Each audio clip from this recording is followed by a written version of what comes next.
अजमेर वाले के मज़ार तोड़ने के लिए या उसके सर्वे के लिए एप्लीकेशन दी गई और मंजूरी जब आ जाती है ना, तो मैं आपको क्या बताऊं, आप भी सोशल मीडिया पर रहने वाले लोग हैं, आपने देखा होगा गैर मुस्लिम तक अजमेर वाले बाबा की हिमायत में उतर आए हैं। बिल्कुल हक है हजरत, है कि नहीं ऐसा? गैर मुस्लिम तक जी अजमेर वाले बाबा की मज़ार की हिमायत में उतर आए। उन्होंने कहा इसे टूटने नहीं दिया जाएगा। लेकिन मैं कहता हूं जरा सोचो, इन वहाबियों की गंदी ज़हनियत, जब उसके सर्वे की बात आई तो इन्होंने अखबारात में तहरीरें दी, सोशल मीडिया पे लिखा कि अजमेर वाले का मज़ार टूटना चाहिए, बरेली वाले का भी टूटना चाहिए, क्योंकि यहाँ पे बुत परस्ती होती है। मैं कहता हूँ खुदा की कसम, न वहाबी कल हमारा था, न आज हमारा है, न कल हमारा हो सकता है। और रह गई मज़ार बचाने की बात, मस्जिदें बचाने की बात, तो सुन्नी कल भी मस्जिदों के लिए काफी था, आज भी काफी है, कल भी काफी रहे। नारे तकबीर, नारे रिसालत, मसलके आला हजरत, पैगामे आला हजरत, नारे तकबीर, नारे रिसालत। बहुत अच्छा पैगाम है हजरत, सुभान अल्लाह सुभान। हमें आंखें खोल लेनी चाहिए। हाय हाय हाय, क्या कहने, हमारी मज़ार तोड़ने की बात करते हो। दाढ़ी भी है, टोपी भी है, कलमा भी पढ़ता है, गैरत क्यों नहीं आती? पता चला जो इश्क नबी छोड़ के पढ़ते हैं बुखारी, आता है बुखार उनको नहीं आती बुखारी। सुभान अल्लाह सुभान अल्लाह। कह रही है अजमेर वाला मज़ार भी टूटना चाहिए, बरेली वाला भी टूटना चाहिए जी। हाँ, ये अभी पीछे ही पड़े हुए हैं जी, और पीछे पड़े रहेंगे ऐसे। हाँ, ये पीछे ही रहेंगे। हाँ, ऐसे रहेंगे बिल्कुल, ये पीछे ही रहेंगे। आगे मेरे मुर्शिद ने क्या कहा था, मसलक के आला हजरत पे कायम रहो। आए हाय, जिंदगी दी गई है इसी के लिए, बेशक जिंदगी दी गई है इसी के लिए, इसी के लिए। कितने बगदाद वाले से प्यार करने वाले लोग हैं, जरा बता दें। सुभान अल्लाह सुभान अल्लाह। मेरा इमाम कहता कादरी कर, कादरी रख, कादरियों में उठा, कादरी कर, कादरी रख, कादरियों में उठा, कदर अब्दुल कादिर कुदरत नुमा के वास्ते। क्यों कहा या आला हजरत ने? इसकी तर्जमानी भी मेरा मुर्शिद करके गया है। कहा था सुन्नियों, अख्तरे कादरी खुल्द में चल दिया। सुभान अल्लाह। अख्तरे कादरी, कादरी कादरी अख्तरे कादरी खुल्द में चल दिया। खुल्द वहाँ है हर एक कादरी के लिए, खुल्द वहाँ है हर एक कादरी के लिए। नसीब है अल्लाह ने हमें और आपको बगदाद जैसा पीर दिया, बगदाद वाले जैसा पीर अता किया। कादरी सिलसिला हमको मिला है, ये हमारे नसीब की बात है। ये तेरा करम है आका के बना लिया के अपना, कहाँ मुझसे ये कमीना, कहाँ सिलसिला तुम्हारा। फरमाया गया है जो कादरी होगा वो जन्नती होगा, सुभान अल्लाह। जो कादरी होगा वो जन्नती होगा, जो कादरी होगा वो जन्नती होगा। क्यों? फरमाया गया बगदाद वाले ना एक पैर पे खड़े होकर के खाने काबा के अंदर पूरा कुरान पढ़ा। अगर आप इबादत की बात करें तो 40 साल तक ईशा के वजू से फजर की नमाज पढ़ी। ये नहीं कि टूट जाता था करते नहीं थे, का जरूरत ही पेश नहीं आती थी। ईशा के लिए वजू किया, इबादत में लगे रहते यहां तक कि फजर हो जाती। ऐसे 40 साल मेरे बड़े पीर ने गुजारे। यही बड़ा पीर जब खाने काबा में गया, एक पैर पे खड़े होकर पूरा कुरान पढ़ा और फिर हाथ उठ गए दुआ के लिए। आवाज आई अब्दुल कादिर मांग, आज क्या मांगना चाहता है? सुभान अल्लाह। सरकारे बड़े पीर फरमाते हैं जब आवाज आई ना, मांग क्या मांगना चाहता है? कहने लगे मालिक जो मुझे चाहिए वो तू खूब जानता है। कहने तू के आज जो तू कहेगा वो हम देंगे। फिर अर्ज करते मालिक फिर वादा कर, जो मेरा होगा वो तेरा होगा, जो मेरा होगा वो तेरा हो जाएगा। रब ने फरमाया अब्दुल कादिर परेशान ना हो, वादा रहा जो कादरी होगा ना वो जन्नती होगा। हम उसे उस वक्त तक मौत नहीं देंगे जब तक उसे तौबा की तौफीक नहीं दे देंगे। तौबा की तौफीक जब तक नहीं मिल जाएगी उस वक्त तक किसी गौस पाक के चाहने वाले मानने वाले को मौत नहीं आनी है। और कई बार ना लोग, अब तो आपको क्या बताया जाए, एतकाद इतने कमजोर हो गए कि बगदाद वाले की करामत पे भी एतराज है। देखो जी ये कैसी बातें कर रहे हैं। इतनी बड़ी बात कि जो कादरी होगा जन्नती हो जाएगा, जो कादरी होगा जन्नत। हाँ इतनी बड़ी बात है, कसमें दे दे के खिलाता गए पिलाता गए तुझे, बिल्कुल हक है। प्यारा अल्लाह तेरा, चाहने वाला तेरा, बेशक, सुभान इतनी अल्लाह। अजमतों वाला मेरा पीर है। सुभान अल्लाह। मेरा पीर इतनी अजमतों वाला, क्या दबे जिस पे हिमायत का हो पंजा तेरा, शेर को खतरे में लाता नहीं कुत्ता तेरा। लेकिन नौजवानों, सरकार बड़े पीर की शान बहुत निराली है। चंद बातें आपसे मैं ज़रूरी कर जाऊं, क्योंकि जश्न गौसुल वरा के साथ साथ जश्न गौसे आदम का के साथ साथ इसमें एक नाम और जुड़ा गया, इस्लाह मुआशरा। कर लूं थोड़ी सी कड़वी बातें, खुदा करे ये कड़वी दवा हजम हो जाए, आपका हक है ना। बिल्कुल।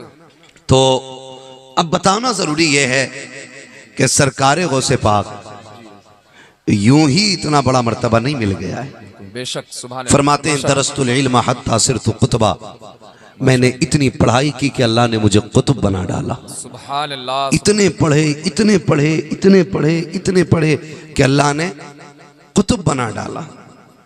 कहती इतना इल्म दीन मैंने सीखा। अब ये कंडीशन आपके इल्म की है। अल्लाह आप लोगों को सलामत रखे, जीते रहिएगा। हम अपनी जिंदगी का मुहासबा करें, हमें कुरान आता है कि नहीं। हमें सिर्फ कुरान तक नहीं आता, कुरान तक हमें नहीं आता है। और गौसे पाक वो हैं जो ये कहते हैं मैंने इतनी पढ़ाई की, इतना इल्म सीखा कि अल्लाह ने मुझे कुतुब बना दिया। ये गौर करने वाली बात नहीं है कि घर के अंदर एक कुरान है, 10 लोग हैं, पढ़ने वाला कोई नहीं, और 5 बंदे हैं, 12 मोबाइल हैं, फुर्सत एक मोबाइल को भी नहीं। मोबाइल क्यों फुर्सत में नहीं है? क्योंकि सब चलाना जानते। कुरान क्यों रखा हुआ है? क्योंकि सब पढ़ना नहीं जानते। अगर जानते भी हैं तो एक मुहावरा या एक माहौल बना रखा है कि ये तभी पढ़ा जाएगा जब कोई जनाजा उठेगा, या कोई जिन भगाया जाएगा, या घर से चुड़ैल का साया निकाला जाएगा, या कोई मुसीबत टाली जाएगी।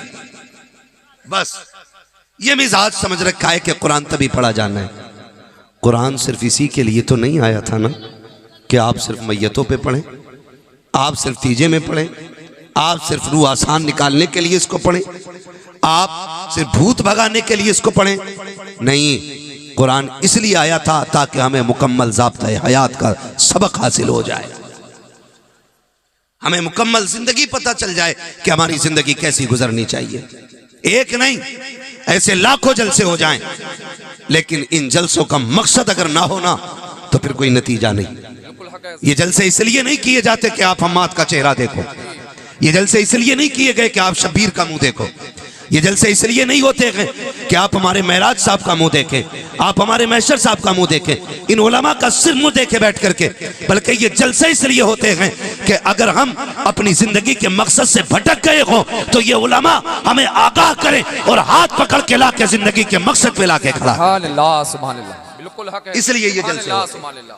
अगर हमारा ये मकसद नहीं बिल्कुल हक है। तो फिर नतीजा कुछ नहीं। कई बार देखा मौलाना मौज आ गई, पूरा गांव बातें कर रहा था, क्या मौलाना आया था कुर्सी तोड़ गया। खाली कुर्सी नहीं, अगर कुर्सी तोड़ के गया तो खाली कुर्सी तोड़ के नहीं, खाली रोटी भी तोड़ के चला गया है। मजा तो तब है जब सुबह हो, लोग पूछें इतनी रात तक जागे थे ठंड में, नतीजा क्या निकला। तो कम से कम इतनी तब्दीली आ जाए कि जलसे से पहले जब सुबह होती थी हम घर से निकलते थे तो गाने सुना करते थे। जब से हुजूर की महफिल से लौट के आए हैं इतने बदल गए हैं, सूरज के साथ साथ हुजूर की नात के तराने सुना करते हैं। कम से कम इतनी तब्दीली तो आ जानी चाहिए। सही है, इतना बदलाव तो आ जाना चाहिए। बहुत अच्छा पैगाम है। आज कुरान रखा हुआ है, मेरी माँ बहनें बैठी हैं, खुदा के वास्ते कान खोल के बात सुने। इन्हें 10 आज ना कोई कुरान पढ़ने वाला है, आज ना कोई दुआएं करने वाला है, और सारी तावीज पे लग गए हैं।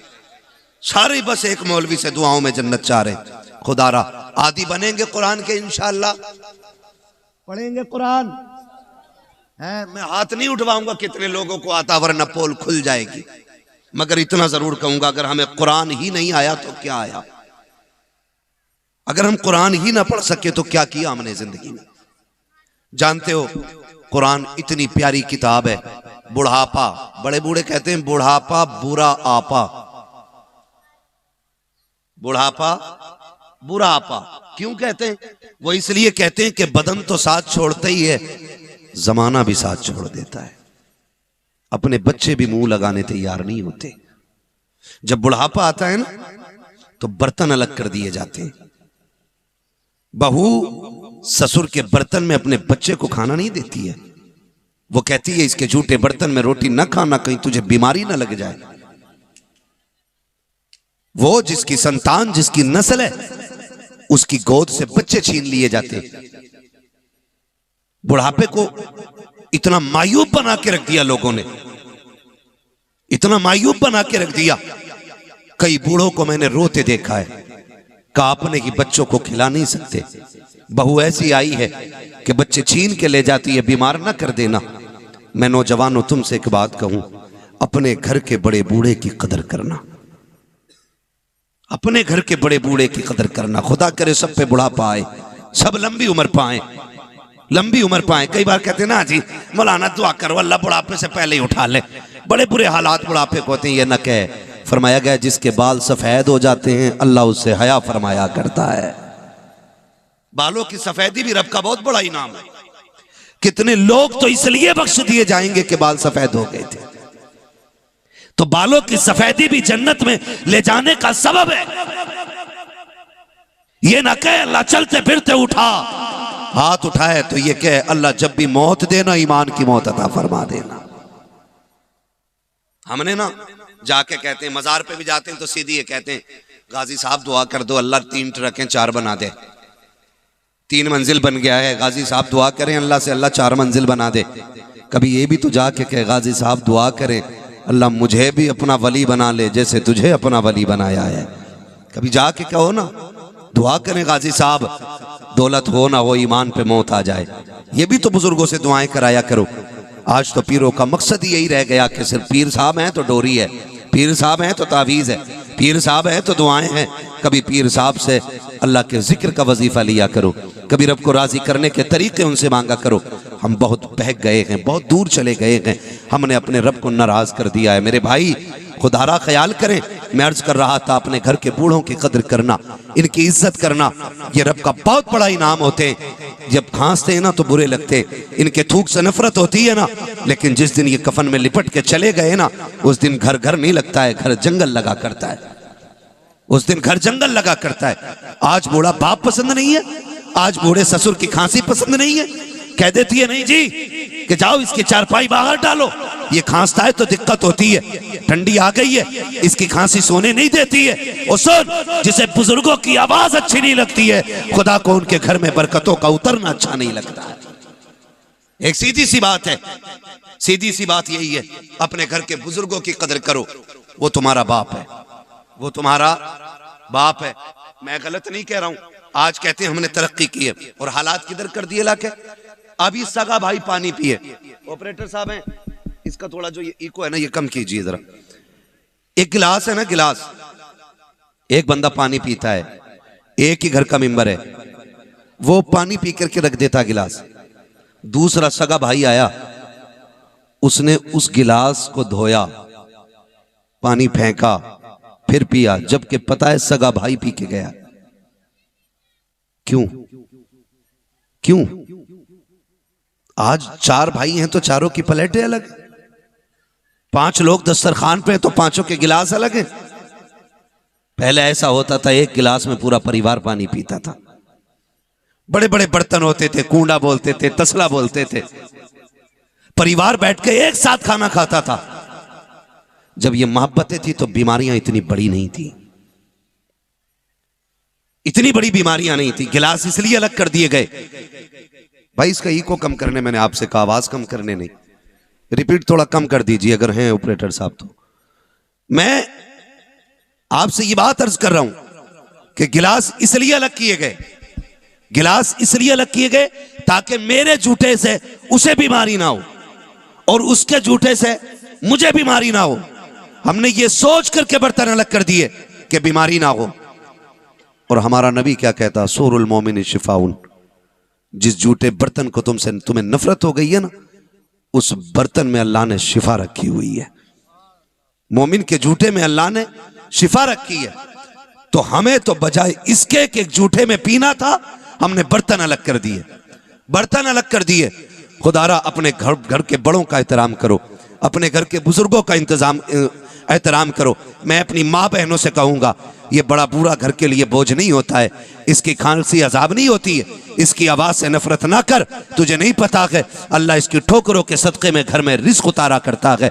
तू क्या जाने जब ये रात को खांसता है खुदा की रहमतें उतरा करती हैं, जब ये बहक के गिरता है खुदा की रहमतें संभाला करती हैं। तुझे पता है जब इसको जूतियाँ नहीं मिलती हैं तब इसको सलामियाँ देने के लिए खुदा की रहमतें इसके बहाने से तेरे घर में आया करती हैं। जब लाठी खो जाया करती है, इसको लाठी नजर नहीं आती है, तब ये टटोलता है तो खुदा की रहमतें इसको देख के मुस्कुराया करती है और आवाजें दी जाती है, बंदे परेशान ना होना, आज जमाने ने तेरी कमजोरी देखने के बाद तुझे अकेला कर दिया है, लेकिन जब से तुझे जमाने ने छोड़ा है खुदा की रहमतों ने आके तुझे सीने से लगा रखा है।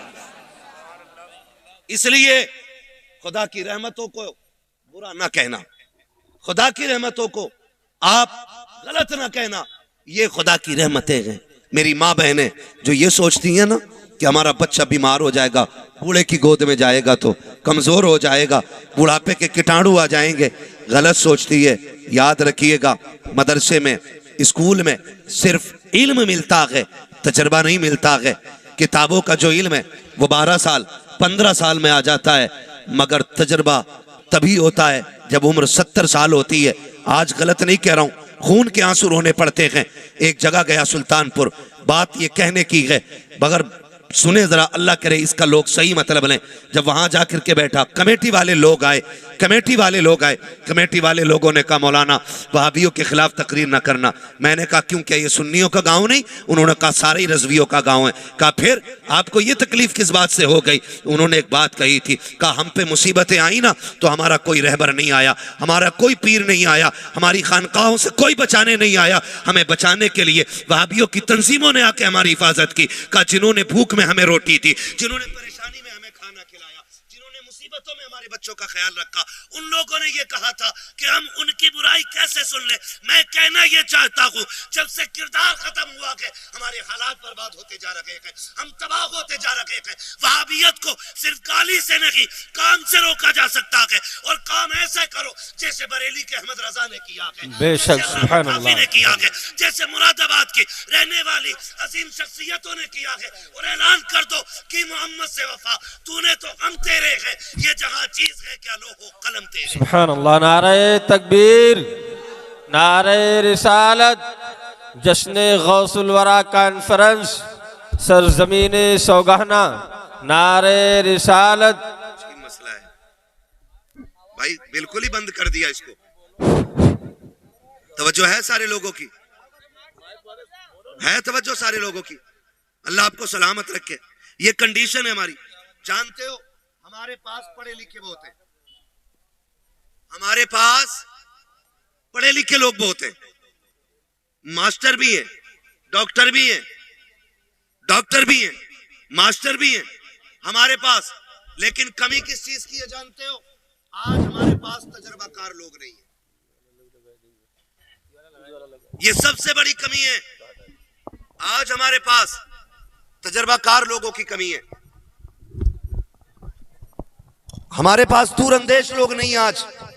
इसलिए आज हम तबाही के दहाने पे आके खड़े हो गए। रहने दो भाई इसको, ऐसे बस हो गया काम। इसलिए हम तबाही के दहाने पे आके खड़े, क्योंकि हमारे पास कोई तजर्बाकार आदमी नहीं रह गया।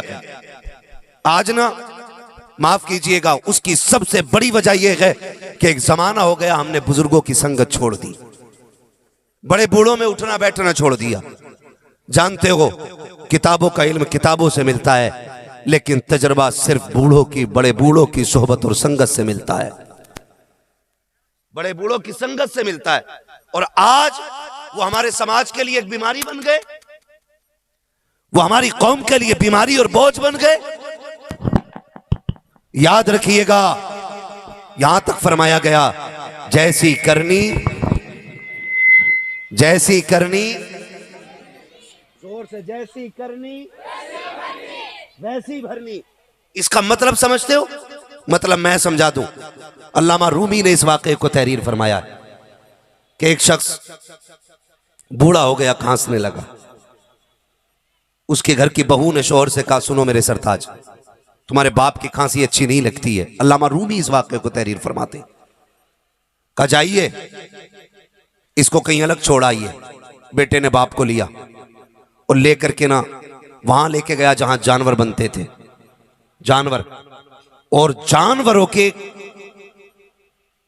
मकान के अंदर बाप को छोड़ा और एक पुराना सा कंबल बाप के ऊपर डाल के आने लगा। इत्तेफाक ये कि साथ में उसका बेटा भी साथ था। वो हाथ पकड़ करके वापस आ रहा था, अचानक हाथ छोड़ा, वापस पलटा।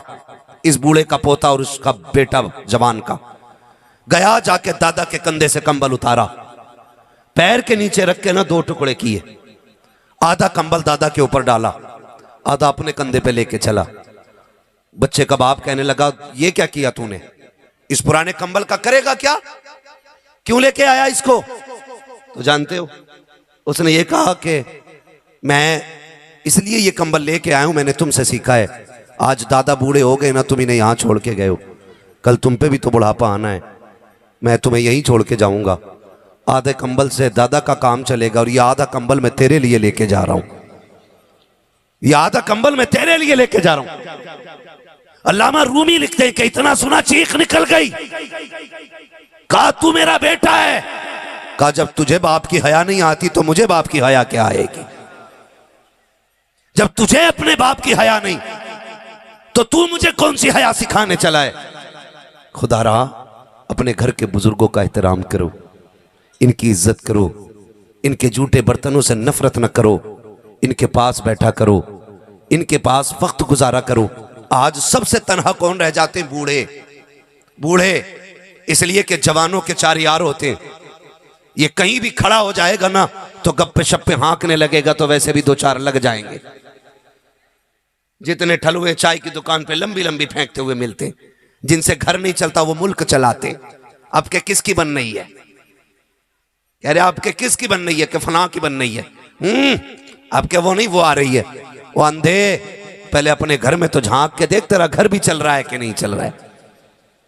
तो ठलुए लोग बैठ के ना हुकूमतें चलाते, जब बातें खत्म हो जाती तो फिर झूठ शुरू कर देते, और इस झूठ का नुकसान ये होता है कि आने वाली नस्लें तबाह हो जाती हैं। क्या होता है? आने वाली नस्लें तबाह हो जाती हैं। इतना बड़ा बड़ा झूठ बोल देते हैं कि फिर उसको साफ करते करते सदियों बीत जाती हैं, फिर वो साफ नहीं होते झूठ। कितने ऐसे झूठ आज भी हमारी कौम के अंदर मौजूद है। हाँ, खुदारा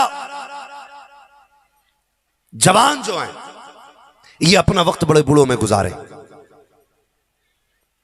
तो जवान जो है कहीं भी बैठ जाते हैं, कोई भी उनसे बात कर लेता, कोई भी मिल जाता है। लेकिन बंदा जब बूढ़ा हो जाता है ना, चल के तो कहीं जा नहीं सकता, बिस्तर पे बैठा है, बेटे के पास भी वक्त नहीं है, बेटियां पराए घर की हो गई, अब कोई मुंह लगाने नहीं। बाप तो ये कहता वक्त पे 2 रोटी मिल जाए बड़ी बात है, यहाँ बात करने की किसे फुर्सत है, 2 वक्त की रोटी चैन से मिल जाए यही बड़ी बात हो जाती है। इतनी तन्हाई हो जाती है बुढ़ापे में जाकर के, कोई मुंह नहीं लगाता है। वो सुन प्यारे, जब कोई मुंह नहीं लगाता है तो फिर रब का कुरान मुंह लगाया करता है। आप जाके मस्जिदों में देखो, जिनसे कोई बातें नहीं करता वो कुरान पढ़ रहे हैं बैठ करके। जिनके लिए किसी के पास 5 मिनट का वक्त नहीं है, उनके लिए कुरान के 30 पारे मौजूद हैं, वो बैठ करके 30 पारे पढ़ रहे हैं। जब दुनिया ठुकराती है तो कुरान सीने से लगाता है। खुदारा इतना तो कर लो कि जब बूढ़े हो जाओ और कोई मुंह ना लगाए तो कुरान पढ़ने के लायक रह सको। इसलिए मैंने ये बात कही थी, मेहनत करो, कुरान पढ़ने के आदी बनो, ताकि जब उम्रें गुजरने लग जाएं और कोई मुंह ना लगाए, जब अपने धक्के दे के चले जाएं, जब ठुकरा दें सारे अपने बाप बेटे, अपनी औलाद की खुशियों में लग जाए, औलाद अपनी खुशियों में लग जाए और कोई मुंह लगाने वाला ना हो, तब तुम्हें कुरान पढ़ना आना चाहिए, ताकि तुम अपने आप को अकेला महसूस ना करो। जाओ मस्जिदों में जाकर के देखो कितने जवान सजदे कर रखे हैं, कितने जवानों ने कुरान खोले हुए हैं। जवानी में तो फुर्सत नहीं मिलती खाना खाने की, ये कुरान पढ़ने कब जाएगा? सिर्फ अगर दिखेंगे आपको तो बूढ़े मस्जिदों में कुरान पढ़ते मिलेंगे, तहज्जुद में बूढ़े मिलेंगे, फजर में बूढ़े मिलेंगे, बहुत कम तादाद में लोग जवानी में कुरान पढ़ते हैं। ओ खुदा के वास्ते कुरान के आदी हो जाओ। अल्लाह ने कुरान को अजमतों वाला बनाया है, बरकतों वाला बनाया है। अगर आप कुरान के आदी हो जाएंगे, बेटियां भी कुरान पढ़ेंगी, बाप भी कुरान पढ़ेगा, आने वाली नस्लों में फिर कोई डांसर पैदा नहीं होगा, फिर कोई शराबी नहीं होगा, फिर कोई चोरी नहीं होगा, फिर कोई अय्याशो मक्कार नहीं होगा। तुम कुरान के आदी बन जाओ, खुदा तुम्हारी आने वाली नस्लों को मुस्तफा का आशिक बना डालेगा। लेकिन ये कब होगा? जब मैं और आप कुरान के आदी बनेंगे, कुरान के आदी बनेंगे। पढ़ता ही नहीं, पढ़ता ही नहीं, मुसीबत आ गई। जब पैसे खत्म हो जाएंगे तो उधार मांग लेगा, लेकिन कुरान नहीं पढ़ेगा। फरमाया गया कि जब किसी में बरकत ना हो ना, तो सूरह वाक़या कुरान के अंदर एक सूरत है, मगरिब बाद रोज पढ़ो उसको, एक बार पढ़नी है, सूरत खत्म करो, मुकम्मल हो जाए, हाथ उठा के कहो अल्लाह तुझे तेरी रहमतों का वास्ता बरकत दे। फरमाया गया अल्लाह इतनी रोजी देगा कि तुमसे संभाली नहीं जाएगी, इतने रास्ते खुल जाएंगे। लेकिन आदत नहीं रही। देखे तो सही फर्क पड़ता है। माँ बाप नेक होते हैं तो औलाद कैसी होती है। सरकार गौसे पाक आम घर में नहीं आए, उस घर में तशरीफ लाए जिस घर की खातून बेटी इतनी पारसा जिसने कभी जिंदगी में गैर महरम को देखा ही नहीं था। एक होता है कि उसको गैर महरम ने ना देखा हो, लेकिन इनका पर्दा इतना कमाल का था कि इनको कभी किसी गैर महरम ने देखा ही नहीं था। और बाप सारे ही जानते हैं, हजरत अबू साले जंगी दोस्त रहमतुल्लाह ताला अलैह जंगल में थे, रोजे से थे, सेब खा लिया, दरिया में बह रहा था। है आज तो लाख रुपए हजम कर जाता, एक डकार बंदा नहीं लेता है। उधर एक सेब खाया, चुरा के नहीं, बह के जा रहा था, वो खा लिया। जैसी हलक के नीचे उतरा, दिल ने कहा बता खुदा कयामत में पूछेगा तो क्या जवाब देगा। इतने ख्याल का आना था कि तबीयत बेचैन हो गई। चल फिर मालिक से माफी मांगनी है। माफी मांगने के लिए कहाँ आए हैं? माफी मांगने के लिए हजरत अब्दुल्ला सुमई की बारगाह में आए। वहां जब पहुंचे जाकर के शर्तें लगी, बात तय हो गई, आपने शर्तें पूरी की। फिर आपका निकाह जिस खातून से हुआ, वो खातून इतनी अजमत और बरकत वाली, अल्लाह ने उसी की गोद में अब्दुल कादिर जिलानी को पैदा फरमाया था। किसको पैदा फरमाया? सरकार गौसे पाक। सरकार गौसे पाक तशरीफ लाए। मैं आपसे अर्ज करना चाहता हूं, खुदारा लुक़्मे हलाल करें, लुक़्मे हलाल करें। मैं दुआ करता हूं उन नौजवानों के लिए जो परदेश काट रहे हैं अपने लोगों के लिए, जो वतन से बेवतन रहते हैं अपने लोगों के लिए, जो बहन बेटियों की जरूरतें पूरी करने के लिए बरसों बरस परदेश काट देते, ताकि घर की इज्जत भी सलामत रहे, घर की जरूरतें भी पूरी हो जाए। बड़ी बात होती है अपनों के लिए कुर्बानी देना। अपने लिए तो दुनिया जी लेती है, मजा तो तब है जब किसी दूसरे के लिए जिंदगी कुर्बान की जाए, दूसरों के लिए जिंदगी कुर्बान की जाए। ये सबसे बड़ी बात होती है। तो नौजवान कई सारे परदेश काट रहे हैं, और कितने आ गए, कितनों की उम्रें गुजर गई, कितने परदेश से जिंदा नहीं मर के लौटे गए, वापस जिंदा ना आ सके। मैं दुआएं करता हूं उनके लिए जो हलाल कमाई की मेहनत में लगे रहते हैं। अल्लाह उनके रिस्क में बरकत अता फरमाए, अल्लाह उनकी कमाई में बरकत अता फरमाए। सबसे पहले लाजिम यह है कि हम अपने लिए रिस्क हलाल करेंगे। रोजी हलाल होती है ना, तो घर में आने वाला डांसर नहीं, अल्लाह का वली पैदा होता है। सबसे पहला काम है हलाल रोजी। हलाल रोजी हमारे अंदर आज कौन सा ऐब नहीं है? शराब, जुआ, सट्टा और कितनी नाजायज कमाइयों के जराए हमारे पास है। इनसे भाई बरकत नहीं होनी है, इनसे नुकसान होना है। बरकत अगर चाहते हो ना, तो हलाल कमाई कमा के लो। कई बार ना हमारे नौजवान ना अपने बाप पे एतराज करते हैं, क्या किया तुमने हमारे लिए? एक जिंदगी में पक्की छत ना बना सके? जिस मोटरसाइकिल पे टहल रहा हूं अब्बा, ये मेरी कमाई की है। हाँ, कह रहा है ये जो गाड़ी मुंबई से लेके आया हूं ये मेरे कमाई की है। तुमने पूरी जिंदगी साइकिल के अलावा कुछ भी नहीं कमाया आज तक। एक साइकिल है वो भी गल गई है। ये ताने बेटे बाप को देते हैं। कभी बाप को ताना ना दे। अगर तुझे लगे तेरे बाप ने मजदूरी की है ना, उसके कंधे दबा बैठ के और दबा के कह शुक्र है तेरा, तूने पसीना बहा के चटनी तो खिलाई है, हराम के खून में डूबे हुए मुर्गे की बोटियां नहीं खिलाई हैं। ये कह के बाप को मुबारकबाद दिया करो। वो थक गया तुम्हें खिलाते पिलाते, 40 साल हो गए, बूढ़ा हो गया आज वो। आज उसे ताने न देना। गुर्बत का ताना न देना, ये मत कहना तूने किया क्या है। बड़ी कुर्बानियां दे करके माँ बाप ना बच्चों को पालते हैं, बड़ी कुर्बानियां दे करके माँ बाप बच्चों को